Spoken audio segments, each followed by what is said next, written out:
Hola, ¿qué tal amigos y amigas que nos escuchan a través de redes sociales? Soy el Padre Javier Hernández Raigosa, párroco de Nuestra Señora del Carmen en la colonia Ordiales en Monterrey, Nuevo León, México, y el día de hoy, 6 de agosto, que celebramos el Día de la Transfiguración del Señor, vamos a escuchar su palabra y a meditar un poco sobre el Evangelio.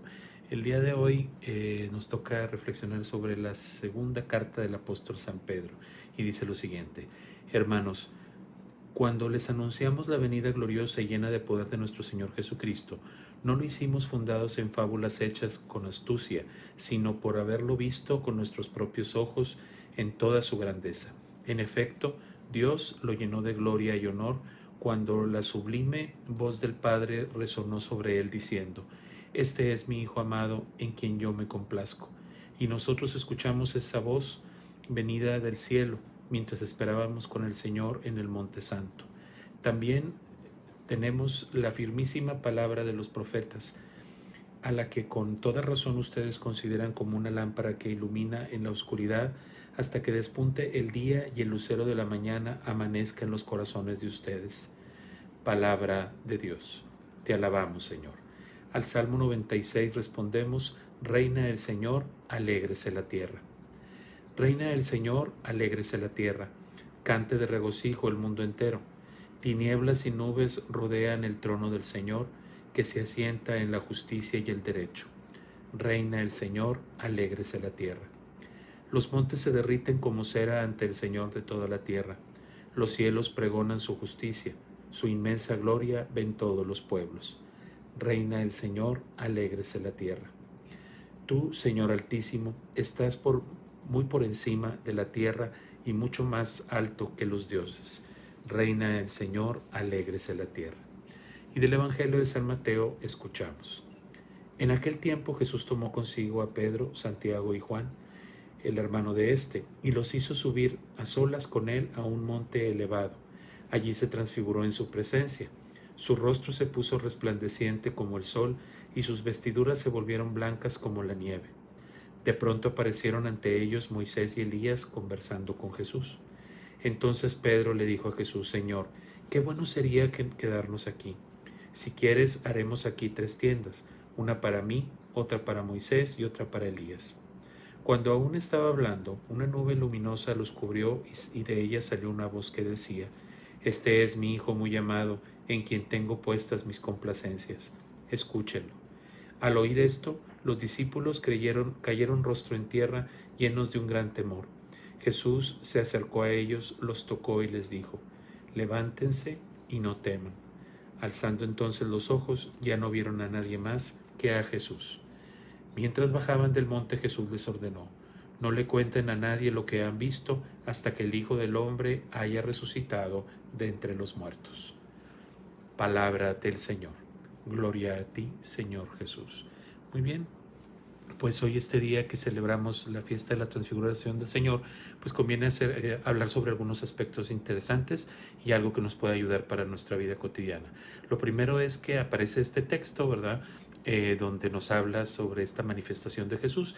Nosotros ya sabemos que Jesús no solamente tuvo una manifestación cuando llegaron los magos. Él estaba recién nacido, ya había pasado tiempo, ¿verdad? Y no nada más es ese momento de la manifestación del Señor, la epifanía del Señor. Jesús tuvo otros momentos de manifestación a diferentes personas y en diferentes momentos. Uno fue cuando él nació, que se manifestó a los pastores, etcétera. Otro cuando llegan los magos, los reyes magos, ese es otro. Otro cuando él es bautizado y se oye esta voz de Dios que dice: Este es mi Hijo amado, etcétera. Y ahora observamos esta transfiguración, que es la manifestación a sus discípulos de su gloria y de su poder. Y que además hay unos signos muy interesantes en estas lecturas. Vemos cómo Jesús se transfigura y aparece con 2 grandes representantes de la cultura judía, Elías y Moisés.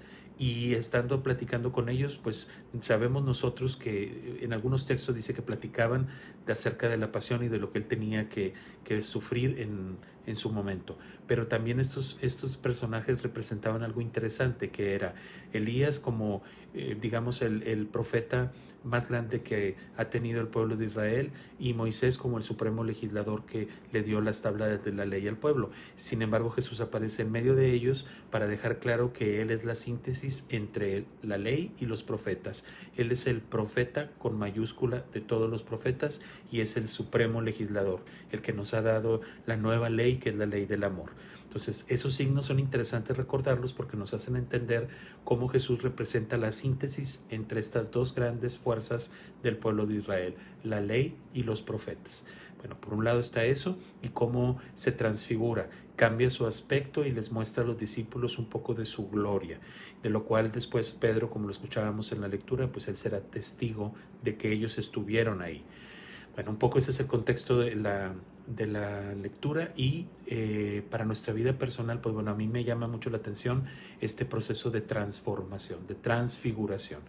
Es mostrar un cambio, ¿verdad? Que Jesús se queda con un cambio que le muestra a sus discípulos y que ese cambio los hace a ellos entender un poquito una realidad que después van a vivir. Bueno, me llama mucho la atención esto porque actualmente desde, no sé, marzo, yo creo que, bueno, al menos aquí en México, desde marzo hemos experimentado todo este proceso de irnos resguardando en casas, hemos suspendido muchas actividades, hemos cerrado muchos lugares que habitualmente íbamos y visitábamos, lugares donde había mucha gente ya no están abiertos o permanecen cerrados todavía, esperando que esto del virus pase, etcétera. Y esto nos ha hecho cambiar, nos ha hecho meternos en nuestro interior, tener un poco de interioridad y observar que el mundo no puede ser como era a partir de ahora, aunque al principio se dijo que esto era la nueva normalidad. Yo he sostenido siempre desde el principio que no es una nueva normalidad, es una nueva realidad, porque las cosas no volverán a ser como eran antes. Y entonces, lo que nosotros hemos ido aprendiendo en este tiempo en el cual hemos estado resguardados en casa, tenemos que centrarnos sobre lo positivo. ¿Qué hemos observado en el mundo que ha hecho que nuestro mundo o nuestra persona cambie? La relación con los demás, la relación con lo que me rodea, ¿qué ha cambiado? Y si esta transformación que yo he tenido, ahora que regresemos a la nueva realidad, va a tener algún impacto en la vida, en mi vida y en la vida de los demás. Yo creo que tenemos que también nosotros aprovechar este momento para transfigurarnos, para hacer esa síntesis de nosotros desde del antes, del después con el ahora, y que tenemos que buscar vivir esta nueva realidad transfigurados en algo positivo, en algo mejor.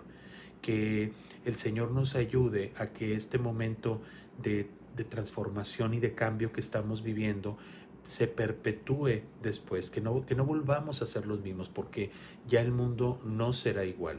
Ya las actitudes que tenemos hacia los demás, las formas en cómo nos relacionábamos, cómo nos distribuyemos en este mundo, ya no va a ser lo mismo. Tenemos que ahora transformar nuestras vidas y buscar desde esta nueva realidad instaurar el mensaje de Jesucristo en medio de este mundo que desde marzo comenzó a cambiar y ahora es otro. Que el Señor te bendiga, que tengas un excelente día, cuídate mucho y nos escuchamos la próxima ocasión. Chao.